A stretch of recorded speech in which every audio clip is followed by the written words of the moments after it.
Hi, this is Dr. Mapakshi. I'd like to talk about intermittent fasting and its role in addressing insulin resistance today. Insulin resistance is where insulin is not working effectively in mobilizing the sugars from your bloodstream into the cells, and it is a protective mechanism. It starts off as a protective mechanism, which can eventually, if uncorrected, can lead to severe chronic diseases. So there is for us to correct that underlying root cause that is driving insulin resistance, you want to decrease the total amount of blood sugar in your body. So we talked about lifestyle changes, how to, what to do on your diet, what can you do to improve on that.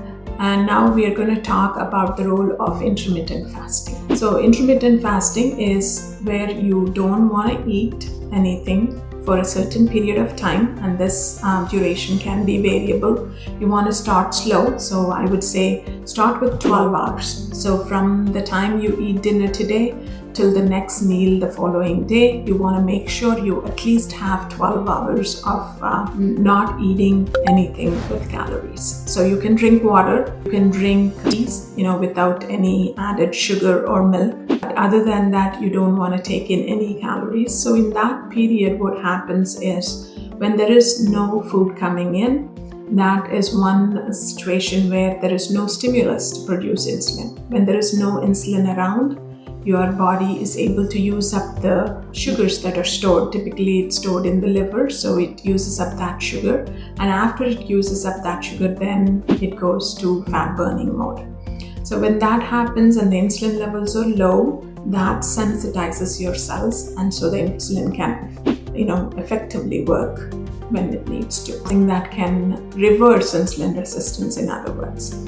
So once you're comfortable with the 12-hour period, try extending it to 16 hours, 18 hours. So that is like eating dinner around 6 and then not eating till 11 o'clock the following day. So when you do that, that is going to affect 11 or 12, right? So that's 18 hours of fasting. Or if you're hungry, then eat at 10. So that'll be like a brunch, and that should effectively help with insulin resistance as well. So some people can do up to 24 hours. It doesn't have to be every day, but once in a while.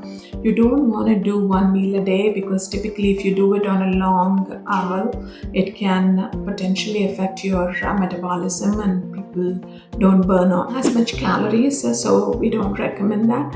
So 18 hours as a baseline, and then whenever you're able to, extending it to 24 hours or 36 hours would be helpful. This would significantly improve your insulin sensitivity and can reverse insulin resistance significantly. I hope this helps. Take care.